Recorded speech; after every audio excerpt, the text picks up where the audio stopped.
Hello guys, स्वागत है आपका आपका अपने चैनल द करंट वर्ल्ड में। सो गाइस, आज हम बात करेंगे भारत चीन सीमा विवाद की और पूरी तरीके से 1808 से लेकर के 2020 तक की संपूर्ण कहानी को समझने का प्रयास करेंगे।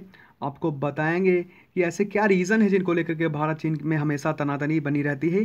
पूरी असली वजह को जानने का प्रयास करेंगे। बस गाइस, आपसे एक रिक्वेस्ट करता हूँ, वीडियो को लाइक, सब्सक्राइब, कमेंट और शेयर करना। सो गाइस, चलिए स्टार्ट करते हैं। सो गाइस, सबसे पहले हम बात करते हैं क्या है लाइन ऑफ एक्चुअल कंट्रोल, यानी कि एलएसी है क्या। इसको समझने का प्रयास करते हैं क्योंकि इसी को लेकर के अक्सर झड़प होती रहती है चाइना और भारत की। सो गाइस, 3,488 किलोमीटर लंबी इस रेखा के दोनों तरफ क्रमशः भारत और चीन के नियंत्रण वाले इलाके आते हैं।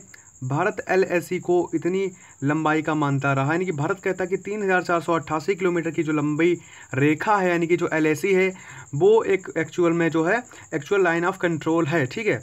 लेकिन चाइना कहता कि यह केवल 2,000 किलोमीटर की जो है लाइन है, ठीक है। तो 1962 के युद्ध के बाद की स्थिति को एलएसी के रूप में समझा जाता है, जो 3 हिस्सों में बटी है। अरुणाचल और सिक्किम वाला पूर्वी हिस्सा, उत्तराखंड और हिमाचल वाला मध्य भाग और लद्दाख वाला पश्चिमी भाग जो है कहलाता है, ठीक है। तो ये तो हमने समझा एलएसी को, ठीक है, क्योंकि एलएसी को 3 भागों में बांटा गया है, ठीक है। अब हम बात करते हैं कि चाइना और भारत को जो है कौन से ऐसे क्षेत्र जो हैं जिन पर भारत और चीन की असहमति बनी हुई है। सो गाइस, पूर्वी हिस्से में एलएसी और 1914 में मैकमोहन, यानी कि मैकमोहन रेखा के संबंध में जमीनी स्थितियों को लेकर विवाद कम ही है। लेकिन अरुणाचल प्रदेश, खासकर तवांग क्षेत्र पर चीन अक्सर अपना हक जमाता रहता है और कब्जे का इरादा रखता रहा है। इसी तरह बाराहोती मैदानों के भूभाग को लेकर एलएसी के मध्य भाग में विवाद की स्थिति बनी रही है, ठीक है। देखिए, अब मैप के थ्रू हम समझने का प्रयास करते हैं कि आखिर जो है एलएसी वगैरह है क्या, ठीक है। तो सबसे पहले हम आपको बताना चाहेंगे कि हाल ही में क्या हुआ। हाल ही में 15 जून को, यानी कि 15 जून 2020 को रात में भारत और चीन के सैनिकों के बीच में लगभग 8 घंटे हिंसक झड़प हुई, ठीक है। और लगभग उसके बाद में क्या हुआ, उसके बाद में रात 12 बजे तक दोनों देशों के सैनिक एक दूसरे का पीछा करते रहे। झड़प पत्थर, आर काट लगे और डंडों वगैरह से हुई, ठीक है। कई सैनिक गलवान नदी में गिर गए और कई सारे घायल हो गए और अपने तरफ के सैनिक लगभग 20 घायल हो गए थे। 20 जो है सैनिक हमारे जो है शहीद हो गए थे। और अगर हम चाइना की बात करें, चाइना के 40 प्लस सैनिक जो है शहीद हो गए थे। लेकिन जो है, क्योंकि चाइना जो है ना, वो एक्चुअल में कभी भी अपने सैनिकों के मरने की संख्या को जो है बताता नहीं। एक्चुअल में वो कहता रहता है कि हमारी सेना में मर ही नहीं सकते। वो सेना को अजय और अमर की तरह जो है अपने जो है मीडिया के थ्रू पेश करता है, ठीक है। तो अगर हम मैपिंग के थ्रू समझने का प्रयास करें तो ये देखिए एलएसी आई हुई है, ठीक है। और यहाँ पे हमारी गलवान वैली है, ठीक है। और यहाँ पर चीनी सेना का बेस कैंप है और यहाँ पे आईटीबीपी का बेस कैंप है। तो ये तो हमने बात करी, मैपिंग के थ्रू समझने का प्रयास किया, ठीक है। लेकिन अगर हम बात करें एक्चुअल में इसका जो है मामला है क्या, तो मामला गाइस अगर बात करें, मामला ये है कि 1962 की जंग के दौरान जो है इंटरनेशनल लेवल पर दोनों देशों को यह कहा गया था कि जो दोनों देश हैं वो वहीं पर रुक जाएंगे, यानी कि लड़ाई जो है बिल्कुल पूरी तरीके से स्टॉप हो गई थी। तो भारत ने जो इस फैसले को जो है कहीं ना कहीं माना और भारत ने यह कहा कि हाँ, हम जो है अब लड़ाई जो आगे नहीं बढ़ाएंगे। लेकिन चाइना जो है भारत के जो है अक्साई चीन क्षेत्र पर जो है कब्जा कर चुका था, उसको अक्साई चीन बोला जाता है, ठीक है। अभी आप आगे आपको मैप में दिखाएंगे, ठीक है। तो अक्साई चीन को जो है चीन का जो हिस्सा है ना, उस पर 1962 में कब्जा कर लिया और वहीं से एलएसी बन गई। तो इसीलिए एलएसी जो है एक लाइन ऑफ एक्चुअल कंट्रोल के रूप में मानी जाती है। उसी समय यह बात कही गई थी, ठीक है, कि दोनों तरफ के जो सैनिक है ना, वो कभी भी एलएसी के पास में ना ही अपने सैनिकों को रखेंगे और ना ही वो किसी भी तरह का जो है इंफ्रास्ट्रक्चर वहाँ पे बनाएंगे। लेकिन चाइना ने इस कानून का उल्लंघन करते हुए वहाँ पे इंफ्रास्ट्रक्चर का निर्माण किया। लेकिन भारत ने समझा कि अगर ये इंफ्रास्ट्रक्चर का निर्माण कर रहे हैं चाइना के लोग, तो अगर हम नहीं करेंगे, तो अगर युद्ध की स्थिति बनती है तो हम लोग तो मतलब जो है कहीं ना कहीं कुछ कर ही नहीं पाएंगे। इन लोगों का मान लो ये तो पहले से ही मजबूत हो जाएंगे। तो इसलिए भारत ने क्या किया, एलएसी के पास में जो है कहीं ना कहीं एक रोड मैप थ्रू जो है शुरू करने का वहाँ पे प्रयास किया। लेकिन चाइना ने इस पर आपत्ति जताई, मतलब उन्होंने किया तो हमने कुछ नहीं कहा, लेकिन अब हम अपने आप को मजबूत करने का प्रयास कर रहे हैं तो उनको आपत्ति है। मतलब कहीं ना कहीं बेवकूफ़ बनाने की प्रक्रिया चाइना की हमेशा से ही रही है, ठीक है। तो देखिए, ये है हमारा जम्मू कश्मीर, ठीक है। जब 1962 में लड़ाई शुरू हुई थी तो चाइना ने, क्योंकि उस समय भारत इतना मजबूत था नहीं, ठीक है, क्योंकि भारत की जो है सेना काफ़ी मतलब वीक नहीं थी, लेकिन उसके पास व्हीकल नहीं थे अच्छे, ठीक है, तो ना ही जो है भारत के पास रोड अच्छी थी। लेकिन अब वो स्थिति नहीं है 1962 वाली, ये हमारे रक्षा मंत्री ने भी कह दिया है। तो ये जो है चाइना ने इधर से अटैक करना शुरू किया और यहाँ पर जो है इतना इलाका उसने कब्जे में ले लिया था, ठीक है, इसको बोलते हैं अक्साई चीन। लेकिन यहाँ पर थोड़ा सा जो भाग है ना वो पाकिस्तान ने गिफ्ट कर दिया था चाइना को, ठीक है, क्योंकि चाइना और पाकिस्तान कहीं ना कहीं दोस्ती उसी समय से निभाते आ रहे हैं, ठीक है। तो इसी में जो है इतना जो भाग है ना, तो यहीं पर है गलवान इलाका, यानी कि गलवान वैली जो है यहीं पर है, गलवान नदी यहाँ पर है। तो गलवान जो घाटी है ना उस पर पूरा क्षेत्र पर अधिकार जो है चाइना अपना बताता है, लेकिन ऐसा एक्चुअल में है नहीं, ठीक है, क्योंकि एलएसी, देखिए गलवान घाटी क्या मामला है ना, गलवान जो घाटी है वो एलएसी के पास में पड़ती है, लेकिन अब पड़ती वो भारत के ही क्षेत्र में है, लेकिन चाइना कहता कि ये जो है हमारा हिस्सा है। देखिए अगर गलवान वैली अगर उनके भाग में चली गई तो मान लीजिए गलवान नदी जो है पूरी क्षेत्र जो है पूरा क्षेत्र वो चाइना के कवर में आ जाएगा, तो चाइना की सामरिक जो है वृद्धि हो जाएगी उससे, ठीक है। अगर हम बात करें भारत की तो भारत 3,488 किलोमीटर लंबी बॉर्डर 3 सेक्टर में बटी हुई, कहीं ना कहीं भारत जो है 3,488 किलोमीटर लंबी जो है बॉर्डर साझा करता है किससे, चाइना से। वेस्ट देखिए इनके जो, देखिए अगर भागों की हम बात करें ना तो सबसे पहले आप ये जान लीजिए कि भारत चीन के बीच में नया विवाद क्या है। देखिए पेंगोंग जो झील है ना और गलवान नदी यानी कि गलवान जो वैली है ना के इलाके में बॉर्डर तय नहीं है। देखिए जब अगर हम बात करें 1808 में, तो उस समय जो है जब अंग्रेज़ों का शासन था तो उन्होंने जो है क्या किया था, जब वो लोग आए थे ना तो उन्होंने ये कहा था कि भारत जो है ना, तो उन्होंने ये कहा था कि भारत का जो मतलब अगर जैसे कि अगर भारत और चीन में लड़ाई होती है तो उन्होंने जो है, देखिए अगर हम बात करें भारत और चीन की ना, तो अगर हम लद्दाख जैसे एक कहीं ना कहीं एक दुर्गम इलाके की बात करें तो वहाँ पर एलएसी जो है एक्चुअल में फिक्स नहीं है।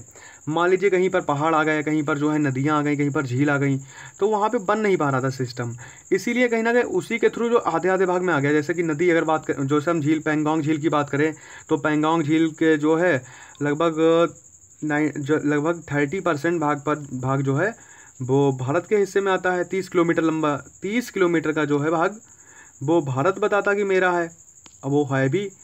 और चाइना का 90 किलोमीटर लंबा जो है यहाँ पर झील पेंगोंग झील पर अपना हिस्सा करता है।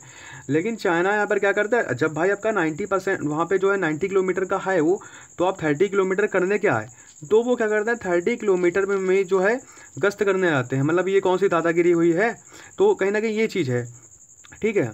तो जो पेंगोंग और झील इसमें जो बॉर्डर तय नहीं, इसका एक बहुत बड़ी प्रॉब्लम है। चीन ने यहाँ अपने इलाके में बड़े पैमाने पर कंस्ट्रक्शन कर रखा है। भारत ने भी इंफ्रास्ट्रक्चर जो है मजबूत करने की जो कोशिश की, उसका चाइना को जो है विरोध जताता है। तो ये जो है प्रॉब्लम चाइना की तरफ से हो रही है, ठीक है। तो अब हम बात करते हैं, देखिए जो भारत की अगर भारत की सीमा की बात करें तो 3,588 किलोमीटर की सीमा जो है तय करता है भारत चीन से। तो इनको 3 भागों में विभाजित कर दिया गया। देखिए यहाँ से अरुणाचल प्रदेश से लेकर के यहाँ तक, ये इसको कहा गया ईस्टर्न, देखिए इसको कहा गया ईस्टर्न बॉर्डर, ठीक है, ठीक है, ईस्टर्न बॉर्डर, इसको जो ईस्टर्न सेक्टर कहा गया इसको। और जो ये उत्तराखंड वाला इलाका है, हिमाचल प्रदेश वाला और यहाँ तक, इसको कहा गया मिडल, इसको कहा गया मिडल सेक्टर, ठीक है। और जो हमारा मान लीजिए ये जो वेस्टर्न, ये जो वेस्ट वाला इलाका ना जम्मू कश्मीर वाला, यानी कि जो जहाँ पे गलवान वैली वगैरह पड़ती है, इसको कहा गया वेस्टर्न इलाका, वेस्टर्न सेक्टर, ठीक है। तो इस प्रकार से सीमा जो है साझा करता है भारत चाइना से, ठीक है। अब आगे बढ़ते हैं, तो उम्मीद करते हैं आप समझ गए होंगे। अब बात करते हैं कहाँ कहाँ पर विवाद है। देखिए पहली बात है, चाइना मैकमोहन लाइन को मानता ही नहीं है। चाइना कहता मैकमोहन लाइन है ही नहीं और अरुणाचल प्रदेश का ये जो हिस्सा है वो हमारा है, ठीक है, ये बताता है चाइना। और देखिए अगर हम बात करें यहाँ पर गलवान वैली की, जो हमारे यहाँ पर है एलएसी के पास में, उस पर पूरी तरीके से चाइना अपना जो है अधिकार जमाता है, ठीक है। और कहीं ना कहीं लद्दाख जैसे इलाके पर भी चाइना अपना अधिकार जताता रहा है, और ठीक है। अगर हम बात करें 2017 के मामले की, डोकलाम विवाद की, तो डोकलाम जो है वो भारत और भूटान के बीच में पड़ता है वहाँ पर जो है, लेकिन वो हिस्सा भूटान का ही है।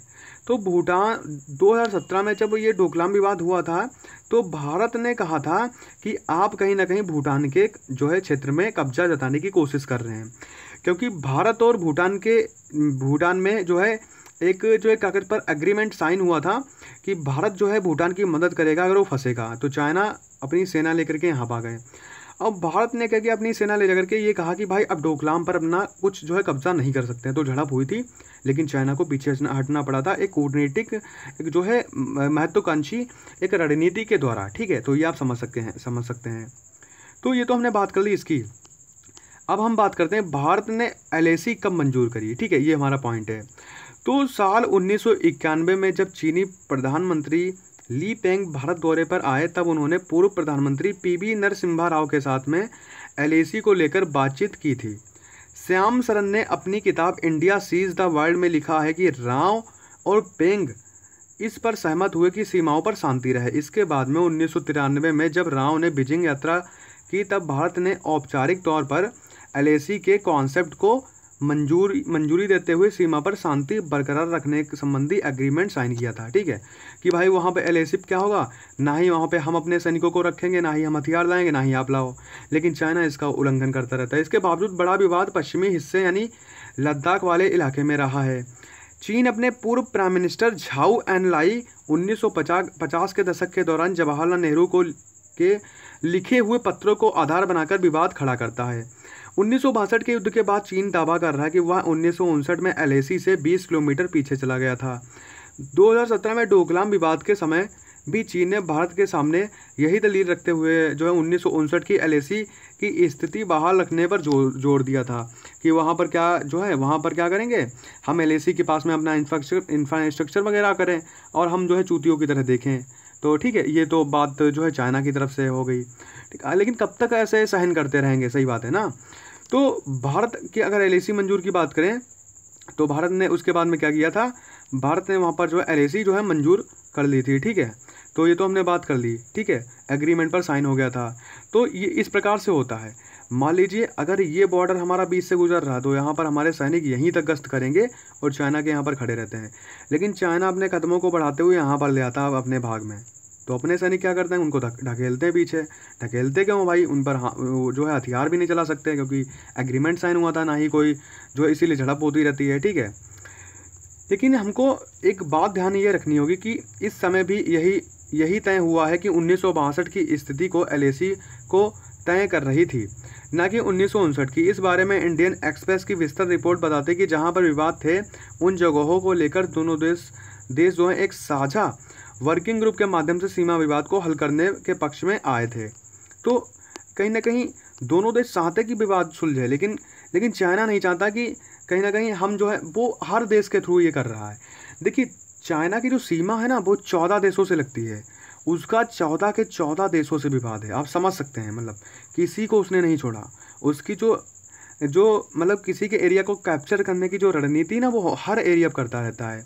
लेकिन कब तक आखिर ये चलता रहेगा। ठीक है, तो इसका मतलब LAC सीमा पर दावे की रेखा है। ठीक है, जो LAC है भारत की तरफ से ऐसा नहीं रहा कि सर्वे ऑफ इंडिया द्वारा जारी नक्शे में भारत की जो सीमा दिखती है, भारत ने उसी को अपने इलाके में जो है रेखा कहा है। देखिए भारत हर तरह से राजी रहता है। देखिए अगर इंटरनेशनल लेवल पर कोई क्वायरी आती है तो भारत उसको जो है जोरदार तरीके से स्वागत करता है, लेकिन चाइना नहीं, जिसमें अक्साई चीन और गिलगिट बल्टिस्तान का क्षेत्र जो है शामिल है। वहीं चीन के लिए यह दावे की रेखा रही है कि चीन जो है तवांग सहित पूरे अरुणाचल प्रदेश को दक्षिणी तिब्बत कहकर उस पर अपना दावा शो करता है। देखिए तिब्बत पर चाइना ने कब्जा कर लिया था।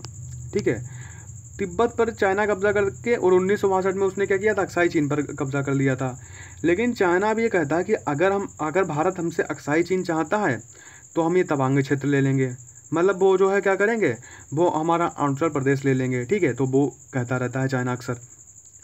ठीक है, वो कहता है तवांग के बदले अक्साई चीन का सौदा।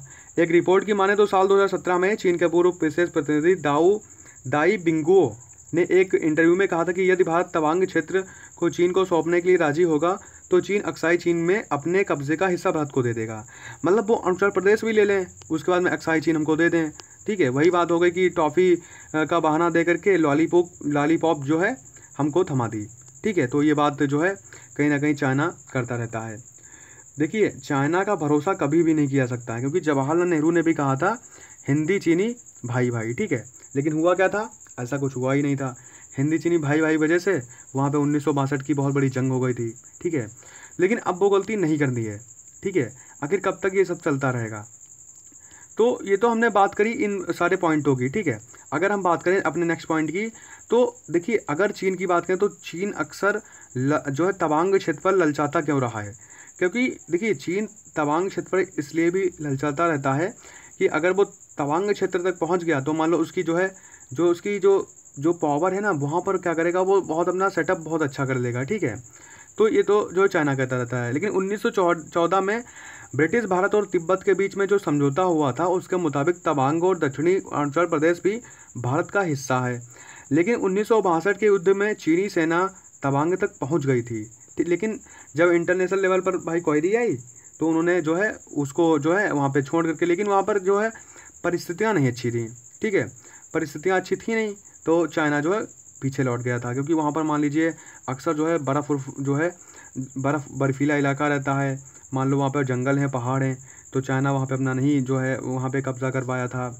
लेकिन मान लो 1962 के समय में जब इंटरनेशनल पर क्वायरी है तो उसको रुकना पड़ा, ठीक है। तो इस तरीके से अक्सर जो है भारत और चीन अपनी जो है गश्त करते रहते हैं अपने LAC जो है LAC की तरफ, ठीक है। तो इस प्रकार से होता रहता है अक्सर, ठीक है। लेकिन आप इतना याद रखना कि चाइना की अगर हम बात करें, देखिए चाइना पर भरोसा कभी नहीं करने वाला है, क्योंकि चाइना ने हमेशा ही भारत को धोखा दिया है, ठीक है। तो अगर हम बात करें लद्दाख में, लद्दाख की आखिर जो है चाइना अपना हिस्सा क्यों मानता है लद्दाख को? तो ब्रिटिश राज के दौरान, ठीक है, ब्रिटिश राज के दौरान मैकमोहन लाइन तय हुई थी और तब अक्साई चीन लद्दाख का क्षेत्र माना जाता था, जो जम्मू और कश्मीर की राजशाही की सीमा में लड़ा रहा था। हालांकि 1914 में भी सीमा समझौते में पूर्वी क्षेत्र को ठीक तरह से तय नहीं किया गया था, तय हुआ था लेकिन अच्छे से तय हो नहीं पाया था, ठीक है। लेकिन लद्दाख वाला पश्चिमी हिस्सा नहीं, भारत अक्साई चीन पर कभी दावा छोड़ने को तैयार नहीं हुआ है। लेकिन भारत हमेशा से ही कहता रहता है कि अक्साई चीन का भाई हिस्सा जो है वो भारत का है, आप कृपया उसको छोड़ दें। लेकिन चीन नहीं छोड़ता है। चीन इस हिस्से को कब्जाने का कोई मौका छोड़ने को तैयार नहीं है, क्योंकि मान लो अगर लद्दाख मिल गया तो मान लो सबसे जो ऊपरी जहाँ पे हमारी सीमा, मान लीजिए देखिए अगर चाइना और भारत की लड़ाई होती है तो भारत ऊपर है, भारत पहाड़ पर खड़ा हुआ है, और वो कहाँ पर है चाइना के लोग, वो नीचे जो है नीचे हैं, तो भारत ईजिली उनको मार सकता है, वो लद्दाख का क्षेत्र है, ठीक है। तो लद्दाख भारत कभी नहीं छोड़ सकता। नक्शे में सीमाएँ कैसे तय हुई? भारत और चीन सीमा विवाद के बारे में AG नूरानी की किताब कहती है कि सरदार वल्लभ भाई पटेल ने 1948 और 1950 में 2 श्वेत पत्र जारी किए थे, जिनमें विवादित भूभाग की सीमा को अपरिभाषित करार दिया गया था। लेकिन 1954 में नेहरू ने आदेश जारी करते हुए सीमाओं को नक्शे में बगैर किसी टिप्पणी के प्रकाशित करने को कहा और इसे सर्वव्यापी कर देने की बात कही। तब से अब तक वही नक्शे प्रचलित तौर पर इस्तेमाल होते रहे और माना जाता है कि यही नक्शे 1962 के युद्ध की एक वजह रहे थे, ठीक है। तो ये तो हमने पॉइंटों की बात करी जो इंपॉर्टेंट पॉइंट थे, इन फैक्टों को आप समझ गए होंगे। तो आपको ये बात बताना चाहेंगे कि देखिए अगर चाइना और भारत की लड़ाई होती है तो इसमें नुकसान दोनों देशों को होगा। देखिए भारत, ऐसा नहीं कि भारत की स्थिति 1962 जैसी नहीं है। अगर चीन लड़ाई करेगा, देखिए भारत हमेशा से ये रहा है सिस्टम भारत का कि भारत कभी भी पहले अटैक नहीं करता है। पहले जो है भारत अटैक नहीं, मान लीजिए चाइना अटैक करेगा तो मान लीजिए उसने बमबारी या फिर कुछ भी किया, उसके बाद में जो मुंहतोड़ जवाब दिया जाएगा चाइना को, तो मुझे लगता है चाइना उसको झेल नहीं पाएगा। क्योंकि हमारे जो प्राइम मिनिस्टर मोदी जी हैं वो हमेशा से ही खुली छूट देते रहते हैं सेना को। तो मुझे यही उम्मीद लगती है कि अगर देखिए, और दूसरी बात ये भी चाइना पर जो है काफ़ी ज़्यादा दबाव भी है। देखिए तालिबान से वो उसकी भिड़ंत हो चुकी है, तालिबान से वो उसकी दुश्मनी, ठीक है। पाकिस्तान से ही दुश्मनी रहती है। भारत के जो दुश्मन है ना उनसे बड़ी गहरी मित्रता है। अब भारत की अगर बात करें तो भारत की सामरिक जो दृष्टि से अगर बात करें तो कूटनीतिक जो है दृष्टि जो है भारत की बहुत ही पक्की और अच्छी है। ऑस्ट्रेलिया वो भारत का दोस्त, अमेरिका वो भारत का दोस्त, फ्रांस वो, जर्मनी वो, जापान वो, रूस वो, इजराइल वो, छूटा फिर क्या रह गया? पूरी दुनिया भारत की दोस्त, आप अकेले बच गए। अगर लड़ाई होगी तो जाहिर सी बात है कई सारे देश इसमें कूदेंगे और हार इसमें चाइना की ही होगी, क्योंकि चाइना 14 देशों से घिरा हुआ है चारों तरफ से। 14 देशों के साथ में उसका सीमा विवाद है। 14 देशों की सीमा पर कब्जे करने की कोशिश चाइना ने की है, तो 14 देश भारत के पक्ष में खड़े होंगे, ठीक है। नुकसान चाइना को भरना ही पड़ेगा, ठीक है। तो ये तो हमने कॉन्सेप्ट की बात करी जो उम्मीद करते हैं आप समझ गए होंगे, ठीक है। और इसके बाद में हम कहीं ना कहीं एक वीडियो और बनाएंगे। नेपाल, कहीं ना कहीं नेपाल भी चाइना की ओर अग्रसर हो रहा है। मतलब अगर देखिए नेपाल और भारत की लड़ाई भी जो है थोड़ी सी बातचीत चल रही है। अब आपको बताएं ना, तो जो नेपाल है, नेपाल की 60% जो पॉपुलेशन है भारत में रोजगार प्राप्त करती है। अगर भारत ने कोई एक्शन लिया तो नेपाल पूरा जो है पूरी तरीके से बर्बाद हो जाएगा। नेपाल की जो जो मतलब पॉपुलेशन, आपने देखा होगा कुछ ऐसे मतलब नेपाल के लोग होते हैं जो मोमोज वगैरह बेचते हैं, हमको मिलते हैं अक्सर रोड वगैरह पर। तो आप समझ लीजिए रोड पर वो इस प्रकार से मिलते हैं, यानी कि 60% पॉपुलेशन भारत पर डिपेंडेंसी उसकी होती है पूरी। अगर भारत इनको मना कर देगा, कहाँ से रोजगार लाएंगे? मतलब अब यहाँ पे क्या है, नेपाल क्यों बोल रहा है चाइना की तरफ? नेपाल को चीन ने 82 अरब US डॉलर देने की जो है बात कही है, इसीलिए नेपाल लालच में उसकी तरफ हो गया है। लेकिन नेपाल को यह नहीं पता कि भारत उसका पुराना मित्र है। भारत पैसों से भले मदद ना करे, लेकिन वो अपनी जो है तन और मन से फिजिकली तरीके से खड़ा है हमेशा नेपाल के साथ में। और नेपाल को कब जाने की कोशिश करेगा चाइना? जब भूटान को नहीं छोड़ा तो नेपाल कौन सी बड़ी बात है? तो ये तो यहाँ पे विवाद की बात ये हो गई। तो उम्मीद करते हैं आप समझ गए होंगे। ठीक है, अगर वीडियो आपको अच्छा लगा हो तो लाइक, सब्सक्राइब, कमेंट और शेयर करना। जय हिंद दोस्तों।